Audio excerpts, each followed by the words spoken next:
Porter 5 forces analysis को, और हमने कहा था कि माइकल पोर्टर ने बेसिकली एक अपना मॉडल पेश कर दिया कि अगर किसी नए बिजनेस को शुरू करना है या किसी नई इंडस्ट्री में एंटर होना है तो हमें उस इंडस्ट्री का एक एनालिसिस कर लेना चाहिए। पोर्टर के मुताबिक 5 चीजें हमें एनालिसिस करके हमें उस इंडस्ट्री की स्ट्रेंथ या वीकनेसेस पता चल जाएंगी। सबसे पहली जो बात वो कह रहे हैं threat of new entrants calculate कर लें कि इस इंडस्ट्री में कोई भी ये कारोबार शुरू कर सकता है, थोड़े से पैसे से शुरू कर सकता है, तो इसका मतलब है ये तो बड़ी रिस्की मूव है।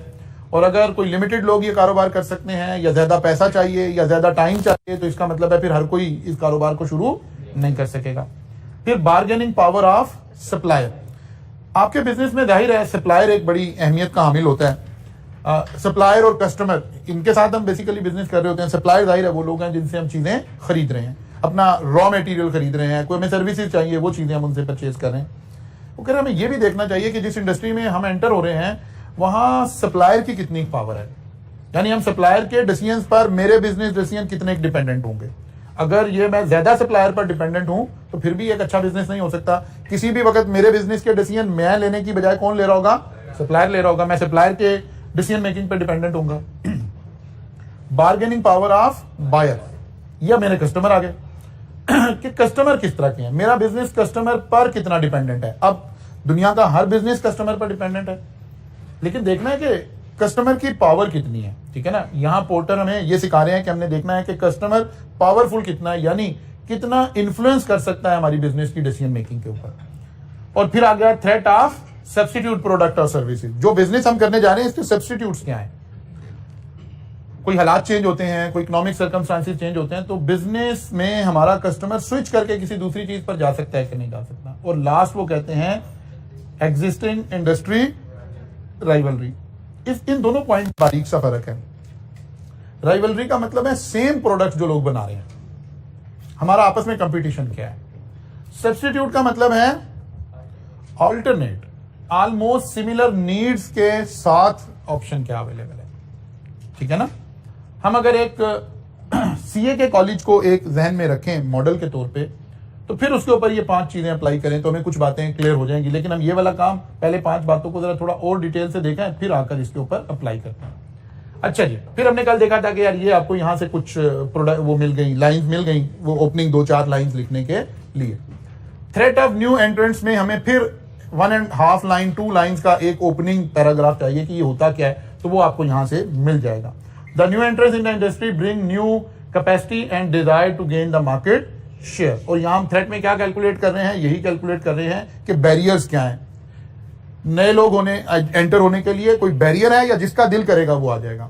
अगर जिसका दिल करेगा वो आ जाएगा तो उसका हालात सीए के इंस्टीट्यूट की तरह हो जाएगा। एंट्री बैरियर कोई नहीं है स्टूडेंट लेवल के ऊपर उसके। अगर हम देखें, हम अपने एंगल से देखें तो ये बात कॉलेज के लिए तो फायदे में है, लेकिन यहां बात हो रही है कंपेटिटर एंटर होने की। क्या कोई भी बंदा कॉलेज खोल सकता है? वो कहता नहीं, कोई भी बंदा कॉलेज नहीं खोल सकता। पहली बात है उसके लिए चार्टर्ड अकाउंटेंट होना जरूरी है, आई कैप से रजिस्ट्रेशन होगी, फलां होगा, ये होगा, ये होगा।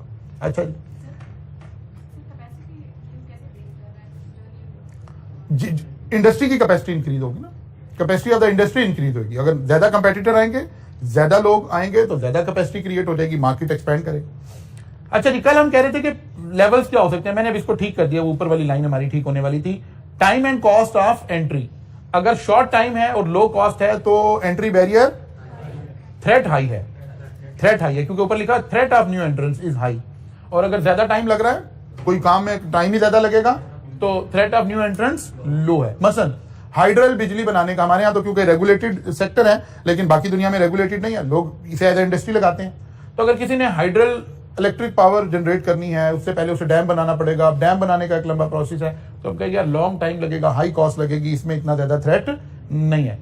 बिल्डिंग ऑफ ब्रांड, अगर तो ब्रांड चाहिए तो ब्रांड को बिल्ड होने में भी टाइम लगेगा। अगेन जो है थ्रेट क्या हो गया, बिल्डिंग का ब्रांड रिक्वायर्ड है तो थ्रेट हमारा क्या हो जाएगा, लो हो जाएगा, लो हो जाएगा। इसको भी ठीक कर लेना चाहिए और फिर ये रिड्यूस हो जाएगा। अच्छा जी, फिर आगे चलिए। स्पेशलाइज्ड स्किल्स, अगर स्किल्स रिक्वायर्ड हैं, स्पेशलिस्ट स्किल रिक्वायर्ड हैं, तो थ्रेट ऑफ न्यू एंट्रेंस लो हो जाएगा। ये फिर फाइल वही आ गई, ला हौला वला। ये नहीं, मैंने ठीक कर दिया, मेरे ख्याल जो आपको सेंड किया वो फाइल ठीक है। आप देखें, आपके पास यही है, आपके पास उल्ट हो गया ना। हाँ, ये फाइल इसने दूसरी खोल दी। ओके, आपके पास ठीक आया हुआ है, ये मैंने ठीक कर दिया था इसको। आगे चलते हैं, आगे से चलते हैं। Bargaining power of supplier, an assessment of how easy it is for supplier to derive up prices, यानी हमारे बिजनेस की प्राइसेस को मूव करने में सप्लायर का कितना रोल हो सकता है। सप्लायर कौन है? जिससे हम चीजें खरीद रहे हैं। वो कहते हैं यार ये वाली बात हम कैसे एनालिसिस करेंगे, बार्गेनिंग पावर सप्लायर की कब हाई है कब लो है। वो कहता है जी जहां से हम चीजें खरीदते हैं, नंबर ऑफ सप्लायर अगर फ्यू हैं, कम है, 2-3 लोग ही हैं जिनसे हम चीजें खरीद रहे हैं, तो इसका मतलब है उनकी बार्गेनिंग पावर हाई है, स्ट्रांग होगी। और अगर बहुत ज्यादा लार्ज नंबर है तो उनकी बार्गेनिंग पावर कम है, हम किसी से भी जाकर चीजें खरीद सकते हैं। फिर आ गया साइज ऑफ सप्लाई, अगर सिग्निफिकेंट सप्लाईज जो है हम एक ही बंदे से खरीदते हैं तो फिर उसकी बार्गेनिंग पावर हाई है। और अगर ये स्कैटर्ड है, नॉन सिग्निफिकेंट है, छोटी छोटी बाइंग हम बहुत सारे लोगों से करते हैं, तो फिर उस हमारे सप्लायर की पावर क्या है?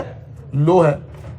यूनिकनेस ऑफ सर्विस, अगर यूनिकनेस ऑफ सर्विस है, यानी वो एक यूनिक सर्विसेज प्रोवाइड कर रहा है, यूनिक का मतलब है बाकी लोग ऐसी नॉर्मल सर्विस नहीं है, तो फिर तो उसकी बार्गेनिंग पावर बहुत हाई है। और अगर ये नॉर्मल सर्विसेज हैं, यूनिकनेस नहीं है, कोई भी आके प्रोवाइड कर सकता है, तो फिर जाहिर है बार्गेनिंग पावर ऑफ सप्लायर क्या है? लो है। Ability to buy substitute products, अगर बायर हमें ये चीज ना दे तो हम कोई और चीज भी खरीद सकते हैं, अगर नो तो फिर उसकी बार्गेनिंग पावर ज्यादा है, और अगर यस तो फिर उसकी बार्गेनिंग पावर कम है। Cost of switching to different supplier, अगर हम एक सप्लायर से चीजें खरीद रहे हैं, हम इसको छोड़कर किसी दूसरे के पास जाते हैं, तो क्या हमारी कोई कॉस्ट आएगी? कोई टाइम लिमिट है? कोई उस तरह की चीज है? अगर वो कहता है कि हाई कॉस्ट आएगी, तो फिर तो हम उस कॉस्ट को बचाने के लिए सप्लायर चेंज नहीं कर रहे होंगे। कॉस्ट कैसे स्विच हो सकती है, मैं अभी एक्सप्लेन करता हूं कि आपका कोई सप्लायर अगर आप चेंज करते हैं, जैसे हम ये बात कर रहे थे, फिर वो पॉलिटिकल उधर चली जाएगी। हम कह रहे हैं जी रशिया से ऑयल ले लेते हैं, रशिया का जो क्रूड ऑयल है उसको तो उसकी रिफाइनरी हमारे पाकिस्तान में अवेलेबल कोई नहीं है। जो हमारी रिफाइनरी लगी हुई है ये दूसरे ग्रेड की क्रूड ऑयल को रिफाइन करने की लगी हुई है। अब क्या हम रिफाइनरी भी नहीं लगाएंगे, ऑयल रिफाइनरी भी नहीं लगाएंगे, तो एक हाई कॉस्ट है, ज्यादा टाइम लगेगा। इसका मतलब है स्विचिंग कॉस्ट भी हमें डिसीजन लेने में चलेगा कि क्या करें। कोई आपने एक प्रोजेक्ट लगाया हुआ है, एक पावर जनरेशन यूनिट लगा और वो कोल के ऊपर लगा हुआ है सारे का सारा। कोयला दुनिया में महंगा हो गया है या एयर पोल्यूशन की वजह से कोई प्रॉब्लम आ गई है, हम डिसाइड करते हैं इसे कोयल से ट्रांसफर कर लेते हैं, किसके ऊपर? फर्नेस ऑयल के ऊपर। तो स्विचिंग कॉस्ट भी बहुत ज्यादा आ जाएगी। ये मुराद है कि अगर इस तरह हम अपना सप्लायर चेंज करें तो हमारी स्विचिंग कॉस्ट ज्यादा आ रही हो। Importance of product to the firm, अगर हमारे लिए वो प्रोडक्ट बहुत अहम है तो फिर तो बार्गेनिंग पावर हाई हो जाएगी। Importance of the product to the firm, हम जिक्र कर रहे थे बार्गेनिंग पावर ऑफ सप्लाई। अब क्योंकि माइकल पोर्टर ने जब एग्जांपल ली तो उसने एयरलाइन इंडस्ट्री को लेकर सारा मॉडल एक्सप्लेन किया, तो उसने कहा कि जी सप्लायर की बार्गेनिंग पावर क्या होगी। सप्लायर उस पर पहुंच गए, उसने कहा जैसे एयरलाइन इंडस्ट्री में जो आपको एयरबस परचेज करनी है, एरोप्लेन परचेज करना है, उसके दुनिया में दो ही बड़े मैन्युफैक्चरर हैं, एक को हम बोइंग कहते हैं और दूसरे को हम एयरबस कहते हैं। वो कहते हैं जब सिर्फ दो ही लोग ये बनाते हैं एरोप्लेन्स, तो इसका मतलब है इनकी तो सप्लायर की पावर क्या हुई? बड़ी ज्यादा हुई, ठीक है ना। और हम ऐसे भी देख सकते हैं कि हमारे पाकिस्तान में अगर कोई भी चीज ऐसी है जहां पर थोड़े से लोग वो बना रहे हैं, थोड़ी सी क्वांटिटी बन रही है, जैसे हमारे ऑटोमोबाइल इंडस्ट्री के अंदर है कि आप पहले गाड़ी बुक करवाते हैं, फिर जाकर आपका नंबर आता है, फिर आपको 6 महीने बाद गाड़ी मिलती है, नहीं तो आप एक दफा 4-60 लाख की गाड़ी खरीदें, फिर उस पर 5-6 लाख रुपया ओन भी दें। ये क्यों हो रहा है? बिकॉज सप्लायर की जो पावर है वो हाई है। और अगर नंबर ऑफ सप्लायर ज्यादा हो और अबेंडेंटली चीजें अवेलेबल हैं, तो आप देखते हैं लोग सेल लगा लगा कर चीजें सेल कर रहे हैं। लोग ये कह रहे हैं हमारी चीज पहले खरीद लें, पैसे बाद में दे दें। लेकिन जहां सप्लायर की पावर हाई है तो वहां पर ऐसा नहीं है। फिर आ जाती बार्गेनिंग पावर ऑफ बायर, खरीदार की ताकत इस बिजनेस में कितनी होगी। An assessment of how easy it is for buyer to drive prices, customer कितना पावरफुल होगा उस बिजनेस में, हमें इसे भी इवेल्युएट करने की जरूरत है। वो कहते हैं कैसे पता चला करेगा कस्टमर कितना पावरफुल है? वो कहते हैं इस तरह की बातों से पता चल जाएगा। नंबर ऑफ कस्टमर, अगर नंबर ऑफ कस्टमर कम है तो इसका मतलब है यानी कोई ऐसी बिजनेस है जिसके 5-6 लोग हैं, वो उन्हीं को सप्लाई देता है, तो इसका मतलब है ये तो बहुत ज्यादा डिपेंडेंट कस्टमर के ऊपर है हम। लेकिन अगर लार्ज नंबर ऑफ कस्टमर है तो फिर कस्टमर के ऊपर इतनी ज्यादा डिपेंडेंस हमारी नहीं है। साइज ऑफ ऑर्डर, एक कस्टमर कितने क्वांटिटी खरीद रहा है। अगर लार्ज साइज है, सिग्निफिकेंट पोर्शन, एक ही कस्टमर खरीद रहा है तो फिर हम उसके ऊपर बहुत ज्यादा डिपेंडेंट है। मसलन आपको ये केमिकल बनाते हैं और आपका सबसे बड़ा 80-90% वो केमिकल निशात मिल ही खरीदता है, तो फिर तो ये बड़ा काम खराब है। आपका जो सारे का सारा कस्टमर है, एक शख्स है 70-80% उसके पास है, कल को वो नहीं खरीदेगा तो आपकी इंडस्ट्री तो सारी की सारी प्रॉब्लम में आ जाएगी। तो बार्गेनिंग पावर ऑफ कस्टमर जो है यहाँ बहुत हाई है। लेकिन अगर स्मॉल है, छोटे छोटे ऑर्डर हैं, बहुत सारे लोग ले रहे हैं, तो फिर इससे इतना मसला नजर नहीं आएगा। Major differences between product and services, high switching cost for customer. Customer के लिए अगर स्विचिंग कॉस्ट ज्यादा है, कस्टमर ने प्रोडक्ट को स्विच करना है तो उसकी कॉस्ट ज्यादा आ रही है, तो वो मजबूरन ही आपके साथ ही जुड़ा रहेगा। और बाद दफा फिर हम ऐसा ही करते हैं कि एक दफा एक कस्टमर की कॉस्ट इनकर करवा लेते हैं और फिर उसको बाकी की चीजें हम सेल करते रहते हैं। इसकी एग्जांपल बहुत सारी हो सकती है कि जहां कस्टमर जो है वो स्विच नहीं कर पा रहा, उसने कोई एक प्रोडक्ट खरीदी है और अब वो अगर स्विच करता है, मसलन आपने फर्ज कर लें आपने आईटी सॉफ्टवेयर की एग्जांपल भी हो सकती है। लेट्स अज्यूम आपने ईआरपी सॉल्यूशन किसी एक कंपनी से परचेज कर लिया, 40-50 लाख रुपए का आपने ईआरपी सॉल्यूशन ले लिया। अब आप रिटेनरशिप वो आपसे ले रहे हैं हर साल। एक है आप कहते हैं ये कंपनी अच्छा नहीं परफॉर्म कर रही है, इसको छोड़कर हम नया कोई ले लेते हैं, तो बड़ी ज्यादा कॉस्ट आ रही है। ठीक है, आपने गाड़ी परचेज कर ली, गाड़ी के अंदर अब आप कहते हैं गाड़ी अच्छी नहीं चल रही, आप गाड़ी चेंज करते हैं तो एक स्विचिंग कॉस्ट आ रही है। लेकिन आपको उसी गाड़ी की क्या उसको कहते हैं वारंटीज क्लेम करने के लिए, बाकी चीजें क्लेम करने के लिए आपको उसी कंपनी के साथ जुड़ा रहना पड़ रहा है। मतलब जो काम बाजार में 3,000 रुपए में हो रहा है वो आपको कंपनी जो है वो 10,000 में करके दे रही है, लेकिन साथ ही उन्होंने शर्त रखी हुई है कि अगर आप हमारे से काम नहीं करवाएंगे तो आपकी वारंटी एक्सपायर हो जाएगी।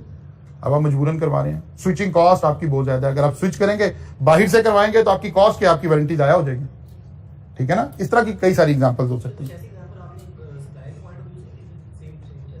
असल में सप्लायर और बायर है ना, अब हम अपने कस्टमर की बात करें कि उसके शू में बात करें, पहले अपने शू में बात कर रहे थे, बात एक ही है। पहले अब हम कस्टमर के शू में जाके बात कर रहे हैं कि ऐसे सोचिए किया ने अपनी गाड़ी लॉन्च कर दी और उसने अपनी आफ्टर सेल सर्विसेज लॉन्च कर दी। अब आप कस्टमर हो, आपके शू में आके किया सोच रहा है कि कस्टमर की बार्गेनिंग पावर क्या है। बात समझ आ रही है? असल में एक ही बात है, कस्टमर के शू में सोचना है जाकर या सप्लायर के शू में जाकर सोचना है, तो बात तो एक ही है।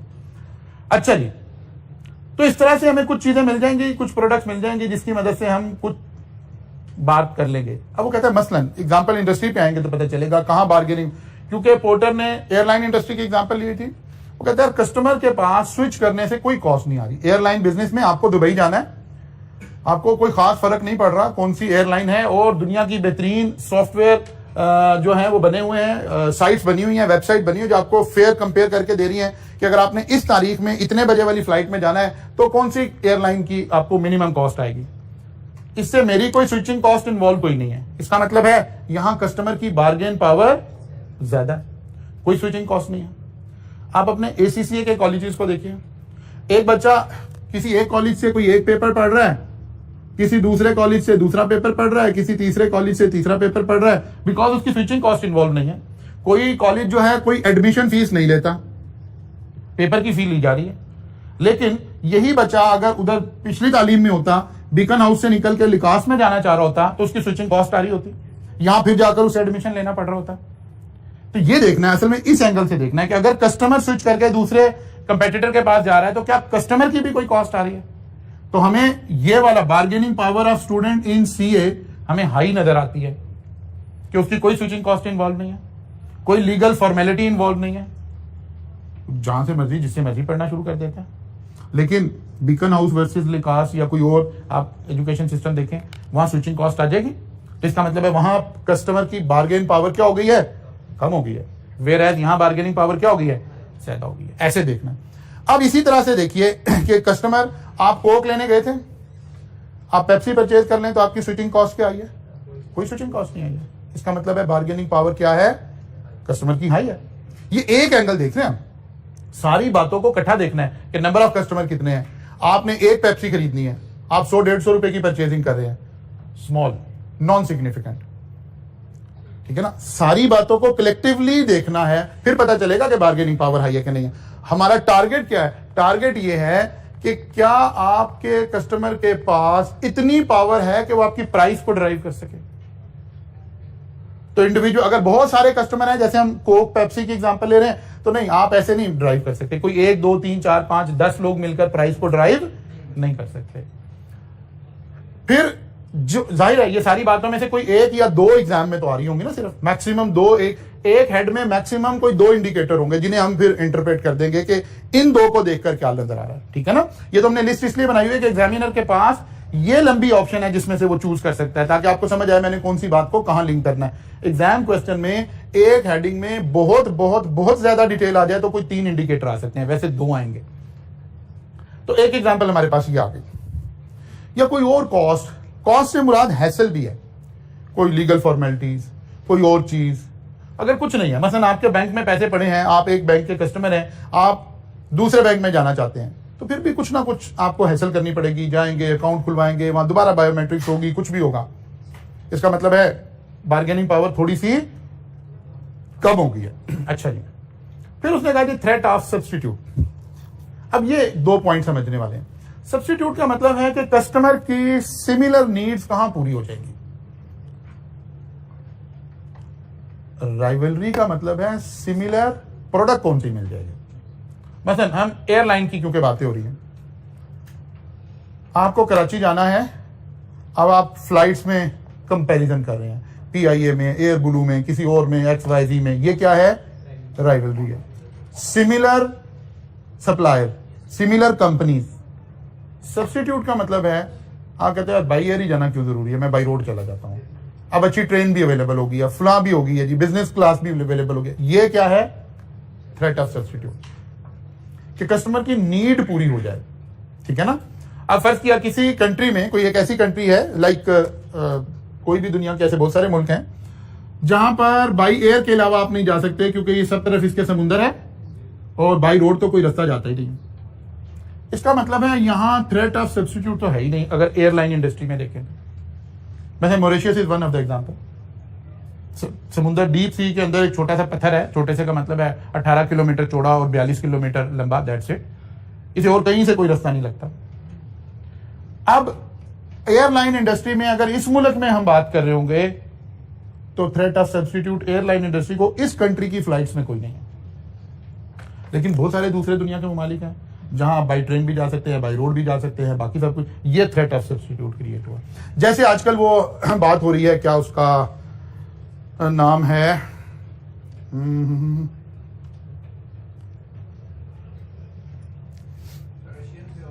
नहीं, वो जो एक ट्रेन बन रही है, क्या नाम है उसका?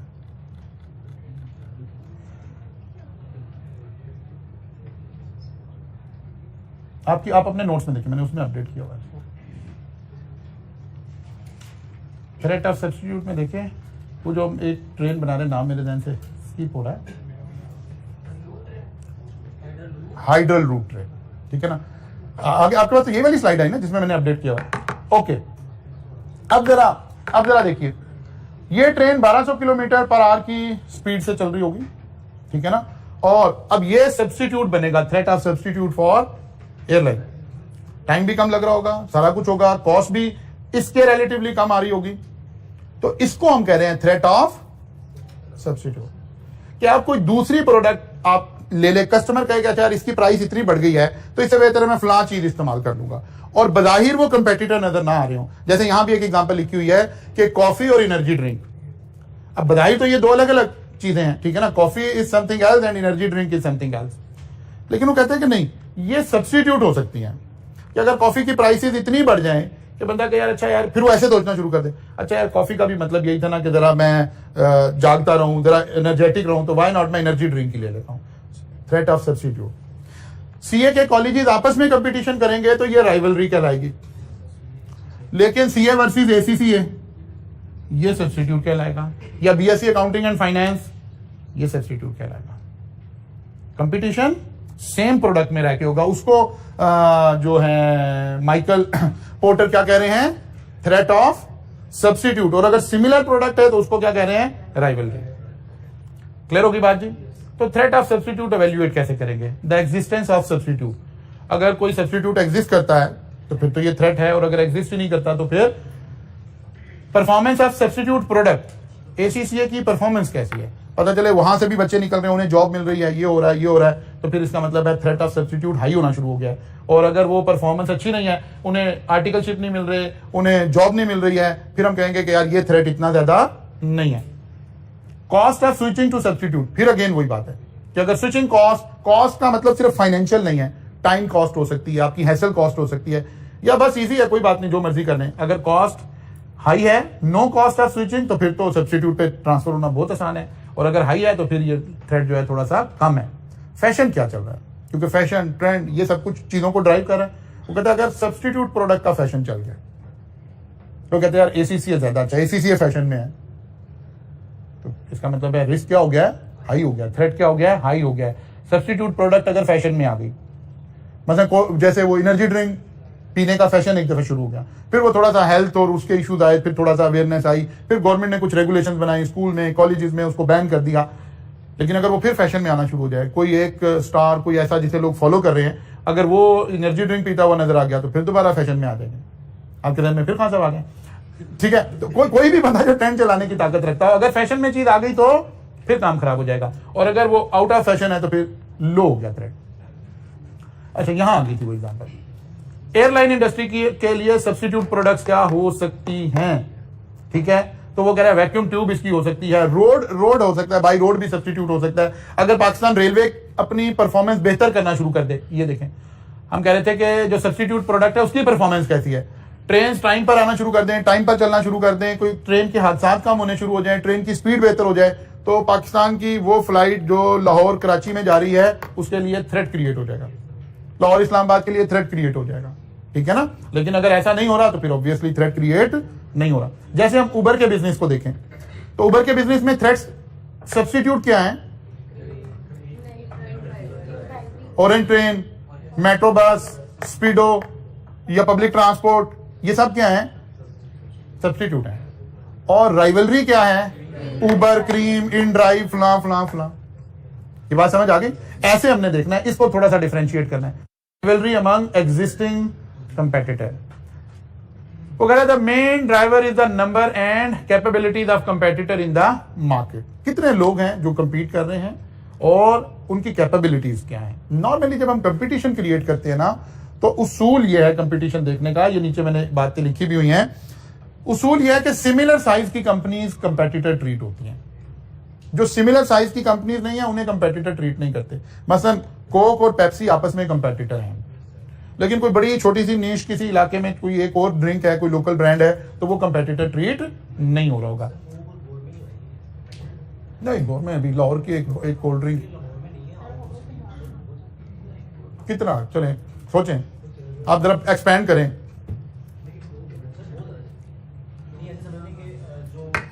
एरिया मैं कोक इंटरनेशनल की बात कर रहा हूं, आप कोक पाकिस्तान देख रहे हो। अगर आप कोक पाकिस्तान में कहें, चले फिर हम कहते हैं कि आपको खुश करने के लिए कह देते हैं ठीक है ना, है नहीं, कोई कहीं करीब भी नहीं, बिल्कुल कहीं करीब नहीं। आप इन कंपनीज का, मल्टीनेशनल कंपनीज का मुकाबला नहीं कर सकते, वो वॉल्यूम का आपको अंदाजा ही नहीं है। They can not fulfill their demand, हर वक्त शॉर्ट है, हर वक्त शॉर्ट है। ये बड़ा अच्छा बिजनेस है, आपको कभी भी कोक की फैक्ट्री से सप्लाई मिल सकती हो, आप परचेज कर लें, उसको रीसेल कर दें, यही बड़ा अच्छा बिजनेस है, ठीक है। ये तो इतनी ज्यादा डिमांड वाली प्रोडक्ट्स हैं। लेकिन बहरहाल हम किसी और तनाजुर में दायरे बात कर रहे हैं, कोक के फजाइल नहीं बयान कर रहे तो हम ये कह रहे हैं सिमिलर साइज की कंपनीज का मुकाबला किया जा रहा होगा, सिमिलर कैपेबिलिटीज की, सिमिलर ब्रांड्स का आपस में मुकाबला होगा। कोई छोटा सा चीज आ गई है तो उससे उसका मुकाबला नहीं हो रहा होगा। अच्छा जी, if there are many competitor offering undifferent product, यानी सिमिलर प्रोडक्ट ना हो, सर्विसेज, तो फिर इनके दरमियान में क्या हो सकता है, कंपटीशन हो सकता है। देखेंगे कैसे। एक यहां ये एक रेशो का जिक्र हो रहा है, concentration ratio. A good indicator of competitive rivalry is concentration ratio of an industry. Industry में कितनी कंसंट्रेशन हुई है, इस रेशो को हम ऐसे एक्सप्लेन करते हैं। अगर हम कहते हैं कि जीरो कंसंट्रेशन है, इसका मतलब है इस इंडस्ट्री में एक सप्लायर है, सिर्फ परफेक्ट कंपटीशन है। और अगर 60% कंसंट्रेशन है तो इसको हम कहते हैं ये तकरीबन ओलिगोपली, वो जो इकोनॉमिक्स में आपने कभी पढ़ी होगी ना, मोनोपोली, ओलिगोपली, ये कोई ओलिगोपली टाइप की चीज है। अगर 50% या इससे लो कंसंट्रेशन है, इसका मतलब है अब कंपटीशन शुरू हुआ है। ठीक है ना। अब परफेक्ट कंपटीशन, यानी ये रेशो जितनी कम होगी उतना कंपटीशन ज्यादा होगा। इस रेशो को यूज करना सीखें। ये जितनी हाई हुई तो परफेक्ट कंपटीशन है, परफेक्ट सॉरी मोनोपोली है, मींस कोई कंपटीशन नहीं है, ठीक है ना। जैसे जैसे ये नीचे आना शुरू हुई इसका मतलब है वो बढ़ने शुरू हो गए, अच्छा जी इंक्रीज होना शुरू हो गए। वो कहते हैं हमने क्वेश्चन में कैसे देखना है, क्वेश्चन में क्या बातें एग्जामिनर आपसे कर रहा होगा। नंबर 1 नंबर ऑफ कंपेटिटर ही लिखे हुए होंगे। अगर लार्ज कंपेटिटर है तो हाई है, किस चीज का रिस्क हाई है, राइवलरी ज्यादा है, ज्यादा लोग कंपीट कर रहे हैं, लार्ज नंबर अगर हैं। और अगर हम 2-3 लोग हैं तो राइवलरी इतनी नहीं है। ओके, साइज ऑफ कंपेटिटर, अगर लार्ज साइज है, सब बड़े लोग हैं तो हाई है, स्मॉल साइजेस है लो है। क्वालिटी डिफरेंस, प्रोडक्ट में quality difference, no quality difference है तो राइवलरी हाई है। लेकिन अगर क्वालिटी डिफरेंस ही है, अगर लोग ये बिलीव कर लें, वो मैं आपके वाली बात को दोबारा लिंक करता हूं कि यार नहीं कोक की क्वालिटी हो रहा है, गोरमे की क्वालिटी हो रहा है, तो फिर राइवलरी नहीं है, ठीक है ना। नो क्वालिटी डिफरेंस, वो कहते हैं यार एक ही जैसी चीजें हैं, फिर क्वालिटी, फिर राइवलरी ज्यादा है। और अगर वो क्वालिटी सेम नहीं है तो फिर तो जाहिर है फर्क आ गया, क्वालिटी डिफरेंस है। अच्छा जी, cost of customer of switching to competitor, अगर लो कॉस्ट है तो थ्रेट ज्यादा है, कंपटीशन ज्यादा है। और अगर कोई आपने प्रोडक्ट ऐसी बनाई हुई है दानिस्ता, वैसे तो दुनिया में ये वाली कॉन्सेप्ट चला है लेकिन ये कॉन्सेप्ट फिर सर्वाइव नहीं कर सका। क्या कॉन्सेप्ट चला, कुछ कंपनीज ने शुरू किया कि उन्होंने अपनी प्रोडक्ट्स की जो डिजाइनिंग थी ना वो इस तरह रखनी शुरू कर दी कि आप स्विच ना कर सकें। मतलब कुछ ब्रांड ने लाइक कोई मोबाइल ही आया, उसने अपने चार्जर जो है ना उसकी पिन ऐसी बना दी कि वो पता चला कि स्टैंडर्डाइजेशन से हट गई। तो पता चला तजर्बा फेल हो गया। लोगों ने कहा यार नहीं ये तो बड़ा मसला है, ये इसके लिए मैं शू भी नया खरीदूं, मैं फलां भी नया करूं, मैं ये भी करूं। लेकिन कुछ लोगों ने इसका शुरू किया इस तरह ताकि स्विचिंग कॉस्ट इन्वॉल्व हो जाए। लेकिन ये तजर्बा कोई बहुत ज्यादा कामयाब नहीं रहा। लेकिन बहुत सारी इंडस्ट्री में अभी भी स्विचिंग कॉस्ट हो सकती है। अगर एक कस्टमर से दूसरे कस्टमर पे जाते हैं, आपकी कोई स्विचिंग कॉस्ट है, जैसे मैंने एजुकेशन सिस्टम में समझाई आपको बात, तो फिर थ्रेट जो है वो क्या हो जाएगा, लो हो जाएगा। अच्छा जी, कस्टमर लॉयल्टी, वो कहते हैं इसके इस ब्रांड के तो कस्टमर बहुत लॉयल है। इसका मतलब है अगर लॉयल्टी लो है तो फिर कंपटीशन राइवलरी ज्यादा है, और अगर लॉयल्टी हाई है तो फिर कंपटीशन कोई नहीं है। Apple is a very good example, ठीक है ना। उन बड़े ब्रांड क्या करते हैं, अपनी लॉयल्टी के ऊपर फोकस करते हैं। वो कहते हैं कस्टमर हमारा लॉयल हो गया, जब इसे फोन लेना है तो ये दूसरा प्रोडक्ट तो देखेगा ही नहीं जाके। फलां गाड़ी का कस्टमर है, जब वो गाड़ी चेंज करने जाएगा तो दूसरी गाड़ी देखेगा ही नहीं, कहेगा इसी ब्रांड की मैंने गाड़ी लेनी। तो कस्टमर लॉयल्टी एक बड़ा स्ट्रॉन्ग आपके पास वो है कि जिससे आप राइवलरी को क्या कर सकते हैं, काउंटर कर सकते हैं।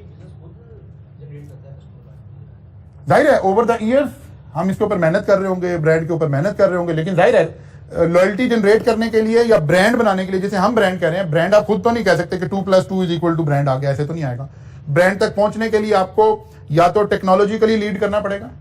मसलन अगर आप एप्पल की एग्जांपल लें तो उसने एक इंप्रेशन दिया कि यार हम लीड कर रहे हैं, सबसे मोस्ट सोफिस्टिकेटेड, मोस्ट जो है ना मॉडर्न, और ये काम हम कर रहे होंगे। अभी आगे एक टॉपिक आएगा लाइफ साइकिल कॉस्टिंग, फिर उसमें इस बात को वहां जाके लिंक भी करेंगे कि कंपनी के पास 2 ऑप्शन हैं। एक है कि कंपनी अपने रिसर्च एंड डेवलपमेंट के ऊपर बहुत हैवी बजट कंज्यूम करे और लीड करे प्रोडक्ट को। जब प्रोडक्ट को आप लीड कर रहे होंगे तो आपको एक फायदा भी होगा कि शुरू में हाई प्राइसेस आप चार्ज करोगे क्योंकि कंपटीशन होगा नहीं, लेकिन आपकी रिसर्च डेवलपमेंट की कॉस्ट बहुत ज्यादा आएगी। एक आप कहते नहीं यार मैं ये बिजनेस, आराम से बैठ जाए एक तरफ हो गए, जो प्रोडक्ट आए उसकी कॉपी तैयार करना शुरू कर दें। लेकिन जाहिर है पहले प्रोडक्ट आ चुकी होगी, फिर आप उसकी कॉपी डिजाइन करेंगे, फिर सारा काम करेंगे, थोड़ा सा टाइम लग जाएगा। अब आप लो प्राइस वाले स्टेज पर ही एंटर हो रहे होंगे और ब्रांड भी नहीं बन रहे होंगे। हमेशा लोग ये कहेंगे हाँ अच्छा है, उसकी कॉपी है फलां की, लीड तो नहीं कर रहे होंगे। अब ये दोनों बिजनेसेस एग्जिस्ट करते हैं, अपने अपने माइंडसेट है कि आपने कारोबार कहां से करना है। तो जो लोग ब्रांड बनाने पर फोकस कर रहे हैं उन्हें जाहिर है ब्रांड लॉयल्टी के लिए टेक्नोलॉजिकली भी लीड करना है, टेक्निकली भी लीड करना है, फिर ब्रांडिंग के ऊपर जो पैसा इन्वेस्ट करना है, फिर ब्रांड बनाने के लिए जो आफ्टर सेल सर्विस आपने देनी है, वो सारे काम करेंगे तो ब्रांड बनेगा ना। ब्रांड का मतलब है आपकी नजर में, कस्टमर की नजर में उसकी परसेप्शन क्या है।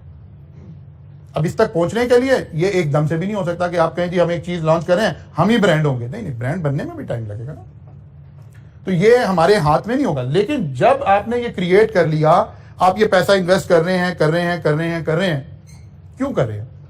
ताकि आप राइवलरी से बाहर आ जाए।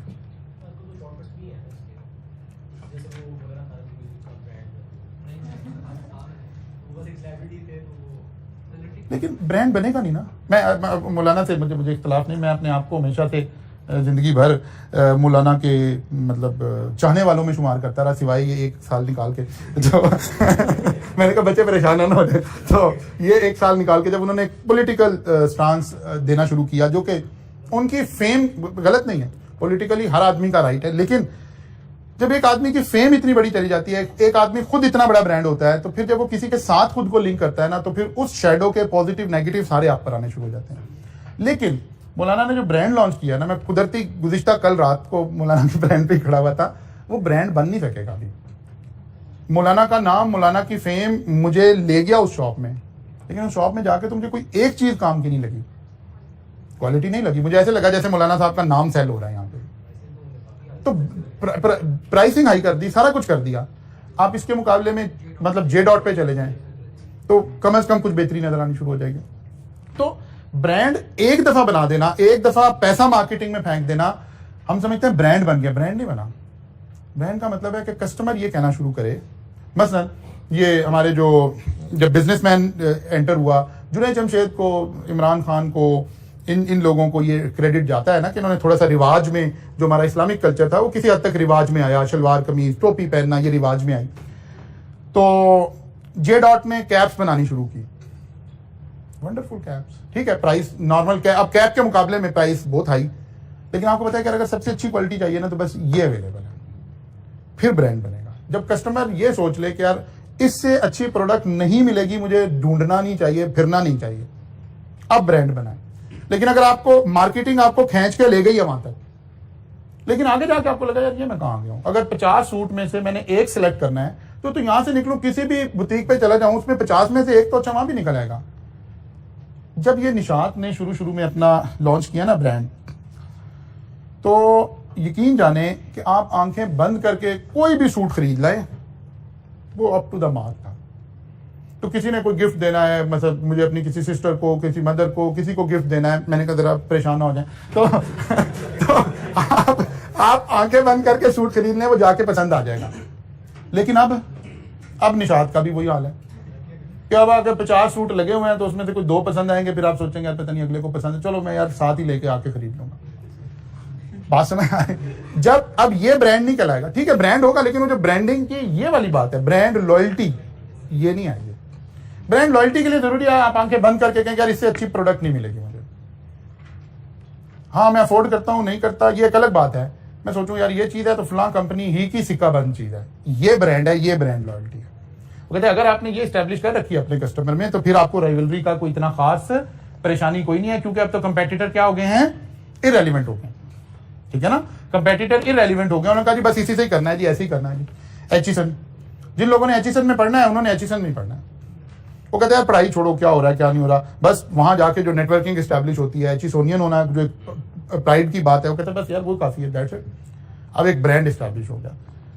अच्छा जी, फिर वही एग्जिस्टिंग बैरियर और वो कस्टमर के आने और जाने की कॉस्ट आ गई।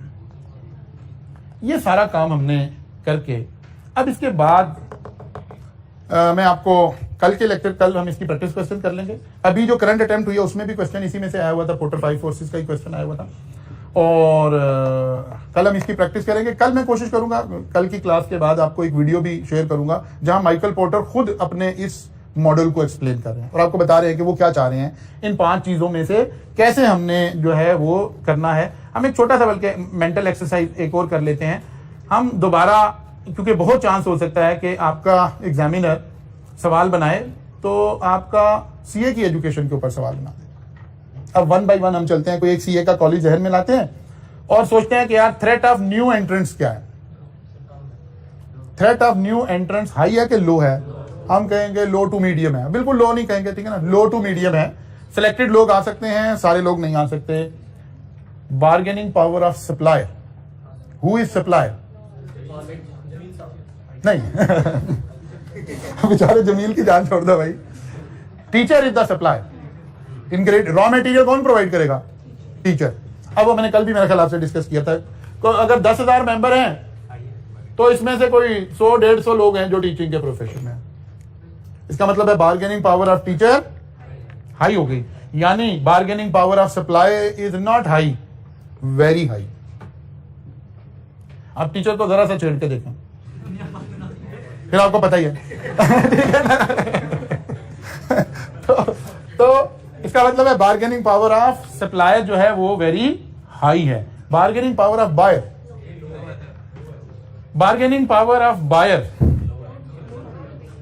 अच्छा अब इसको हम दो हिस्सों में बांट सकते हैं। कई एंगल से हम कह सकते हैं बार्गेनिंग पावर ऑफ बायर लो है, और कई एंगल से हम कह सकते हैं हाई है। ठीक है ना?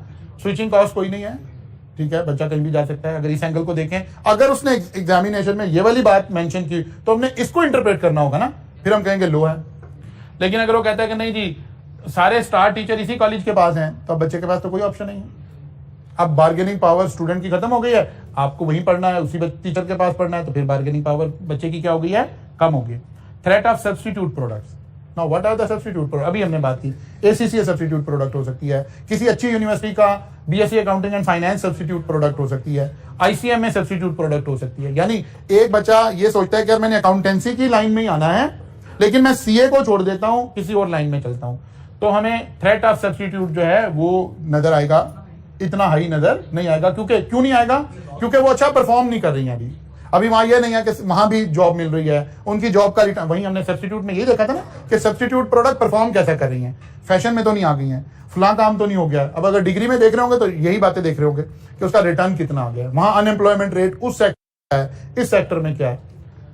फिर existing industry, rivalry high, obviously with in colleges rivalry is high, लेकिन यहां वो पॉइंट समझें, राइवलरी में कंपेयर किसको करना है, सिमिलर साइज के कॉलेजेस को, लाइक आप पैक को कंपेयर कर लें, स्कैन को कंपेयर कर लें, राइस को कंपेयर कर लें, क्रिस्टन को कंपेयर कर लें, ये राइवलरी में आ जाएंगे ऑफ सिमिलर साइज। लेकिन फिर जो बाकी के कॉलेजेस हैं वो आप उस क्योंकि नंबर ऑफ स्टूडेंट इतने नहीं होंगे, उन कॉलेजेस का नाम लेना मुनासिब नहीं है, लेकिन वो राइवलरी में नहीं आएंगे। ठीक है ना? राइवलरी में ये बड़ी अहम पॉइंट है, और इसी पॉइंट पर क्वेश्चन आया हुआ था इस अटेम्प्ट में जो अभी लास्ट अटेम्प्ट गुजरी है, कि राइवलरी का मतलब ये हरगिज नहीं है कि कितने लोग हैं, बल्कि देखना एक साइज के कितने लोग हैं। अगर सारे ही कॉलेजेस छोटे हो फिर राइवलरी हाई है, लेकिन अगर जब हमने राइवलरी देखनी होगी तो अगर हम लाहौर की बात करें तो इन 4 बड़े कॉलेजेस को देखेंगे कि इसके दरमियान राइवलरी क्या है। ठीक है ना? इसके अलावा जो कॉलेजेस हैं उसको नहीं देखते होंगे। तो कल इसके ऊपर ही पास पेपर के क्वेश्चंस करेंगे इंशाल्लाह ताला, आप इसका प्रिंट ले लें। सॉरी,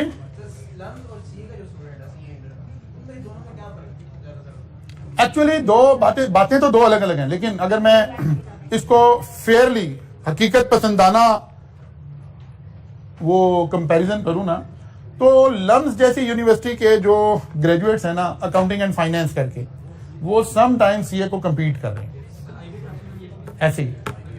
एक्चुअली फर्क क्या है? फर्क वही है, हम खुद उसमें इन्वॉल्व हैं उस सारी एक्टिविटी में। आई कैप आपको पढ़ाने पर फोकस कर रहा है, ग्रूम नहीं कर रहा। How to sell your qualities ये नहीं आपके अंदर पैदा की जा रही है। हाँ, हमारे प्रोफेशन पे एक छाप लगी हुई है, लोग हमें बड़ा पढ़ा लिखा समझ रहे हैं, लोग हमें एक फील्ड का अल्टीमेट एक्सपर्ट हमें ही समझ रहे हैं। इसको आप समझ लें, ये ब्रांड क्रिएट हुआ है। जब हम आई कैप में बैठकर मीटिंग्स में बैठते हैं ना, जब हम, तो वहां ये बात डिस्कस हो रही होती है कि how to market our brand. CA के ब्रांड को मार्केट आई कैप करने की कोशिश करता है और हम सब उसके बेनिफिशियरी हैं। अगर हमारी सॉफ्ट स्किल्स को, हमारी प्रेजेंटेशन स्किल्स को इंप्रूव कर दिया जाए फिर तो कोई नहीं कंपीट कर सकता। लेकिन लम्स का बच्चा और सीए का बच्चा, इसमें बहुत फर्क है। ये बात आपको अच्छी लगे या बुरी लगे, इसमें फर्क है और इस वजह से वो कंपीट कर रहा है। अब सबसे बड़ा रोल रेगुलेटर का था, आई कैप का था। उसने कुछ भी नहीं, उसने कॉलेज को तो टका टोकरी किया हुआ है। तो ग्रूमिंग कैसे हो सकती है? कोई डिसिप्लिन आएगा? डिसिप्लिन कैसे आएगा? रेगुलेटर कोई किसी को पावर देगा? यहां आप एक बच्चों को सख्ती करें, कहेंगे यार छोड़ो यार, दूसरे कॉलेज में चले जाते हैं, कोई स्विचिंग कॉस्ट नहीं है। आप बच्चों का पाबंदी लगा दें कि इस ड्रेस के अलावा आपने नहीं आना, वो कहते सर इतनी गर्मी है, आप कह रहे हैं टाई लगा के आए। बात है ना, बच्चा ग्रूम कैसे होगा? अच्छा, फिर आपने लिया भी ग्रूम बच्चा नहीं है। जब इनटेक हो रही थी, एक था ना, उस वक्त आप ग्रूम बच्चा ले लेते, वो भी नहीं आपने लिया। आपने तो कहा कोई एंट्री बैरियर नहीं, सारे बच्चे आ गए। फाइनेंशियल बैरियर कोई नहीं था कि अमीर लोगों के बच्चे आए, ये भी नहीं था। अगर अमीर के बच्चे ज्यादा आए हुए होते तो वो खुद से ही ग्रूम होते, वो भी नहीं है। अच्छी स्कूलिंग से होते, वो भी नहीं है। अब हमने बेसिकली सारे मुल्क को एक इक्वल अपॉर्चुनिटी देकर बच्चे इकट्ठे कर दिए। इस प्रोफेशन में। अब चाहिए ये था कि as a regulator I cap इसके ऊपर बहुत ज्यादा फोकस करता और आपको ग्रूम करता। अब इस लेवल पर तो भी आप ग्रूम नहीं हो रहे बिल्कुल भी, आप नॉलेज हासिल कर रहे हैं, बिल्कुल कोई ग्रूमिंग नहीं हो रही है, बल्कि डी ग्रूमिंग हो रही है। अगर ये लफ्ज ठीक है तो मुझे नहीं पता टेक्निकली ठीक है कि नहीं, डी ग्रूमिंग हो रही है। जैसे मर्जी आ जाए, चप्पल पहन के आ जाए, मुंह धो के आ जाए, बगैर धोए आ जाए, जैसे मर्जी आ जाए, मसला ही कोई नहीं। तो लेकिन जैसे ही आप आर्टिकलशिप में जाते हैं और कोई रीजनेबली गुड फर्म में चले जाते हैं, बिल्कुल लो एंड फर्म की बात नहीं हो रही, रीजनेबली गुड फर्म में चले जाते हैं, अब आपकी ग्रूमिंग शुरू हो जाती है। अल्टीमेटली आप सेव हो जाते हैं किसी हद तक, और जो बिग 4 वाले बच्चे हैं वो तो 100% सेफ हो जाते हैं, क्योंकि अब बिग 4 उनको ग्रूमिंग कर देते हैं। वो मल्टीनेशनल क्लाइंट्स पर जा रहे हैं, अच्छे क्लाइंट्स पर जा रहे हैं, अच्छे एनवायरनमेंट में जा रहे हैं, सारी ग्रूमिंग होगी। लेकिन कोई बिल्कुल एक QCR रेटेड फर्म भी नहीं है, वहां बच्चा चला गया है, तो उस फर्म का अपना माहौल ऐसे ही होगा, जैसे मर्जी चले जाएं, जैसे मर्जी आ जाएं, तो कोई ग्रूमिंग नहीं होगी फिर। लेकिन फिर भी आप उस ब्रांड की वजह से एक अच्छी जिंदगी जरूर गुजार रहे होंगे। लेकिन एक है ना कि आपने प्रीमियम लीग खेलनी है कि नहीं खेलनी है। अगर प्रीमियम लीग खेलनी है तो फिर आपको उसकी तैयारी भी करनी पड़ेगी, फिर उसके लिए आपको सोचना भी पड़ेगा, फिर आपको कहीं गैप्स आते हैं, आपको कुछ अपने खुद से अपने ऊपर इन्वेस्ट करने की जरूरत है। सोचता है बस वो कर नहीं पाता। मतलब जब PCSE आया तो इसी सोच से आया था कि PCSE वो, लेकिन वो तो है ना अवेयरनेस वाले बच्चों के लिए है ना, जो चाहें। अब जो नए कोर्सेज आए हैं, जो अब नए कोर्सेज आई कैप की इस नई स्कीम में आए हैं, उससे फिर हम होप लगा रहे हैं कि शायद किसी हद तक ये बात एड्रेस होगी। असल में मैं खुद इसमें इन्वॉल्व हूं कि असल में किसी कॉलेज को एक स्टेप लेना चाहिए, एक ऐसा फोरम बनना चाहिए जो बच्चों को ग्रूम कर रहा हो। लेकिन प्रॉब्लम क्या है, अगर ये फोरम बनाया भी जाए ना, तो सम टाइम बच्चे इस स्टेज पे कहते हैं यार पहले पेपर तो पास हो जाए, ग्रूमिंग को सर में मारना है। लेकिन एक बात याद रखें कि वंस एग बॉइल हो जाता है ना, फिर उसका ऑमलेट नहीं बन सकता। एक स्टेज है जब आप ग्रूम हो सकते हैं, एक टाइम चाहिए जब आप ग्रूम हो सकते हैं। ये ऑप्शन हर वक्त जिंदगी में अवेलेबल नहीं है कि अब आप ग्रूम हो जाएंगे। जैसे स्कूलिंग में जो सोच आपके अंदर बिल्ड करनी थी ना, वो पहले 8 साल की स्कूलिंग थी। अब आप सारी जिंदगी लगे रहें, जितना मर्जी पढ़ लें, वो सोच आप इस्टेब्लिश नहीं कर सकते। जो टॉप रेंज के बच्चे 8th क्लास तक उनकी जो बिल्ट होता है उनके अंदर, वो अब आप सारा जिंदगी पढ़ते रहे, वो बिल्ट नहीं हो सकता दोबारा, वो एज गुजर गई है। इसीलिए ग्रूमिंग का भी यही टाइम है, यहाँ कॉलेजेस को पार्टिसिपेट करना चाहिए, आपको खुद सोचना चाहिए कि आप ग्रूम हो। कल मुलाकात होगी इंशाल्लाह, यहाँ से आगे चलेंगे।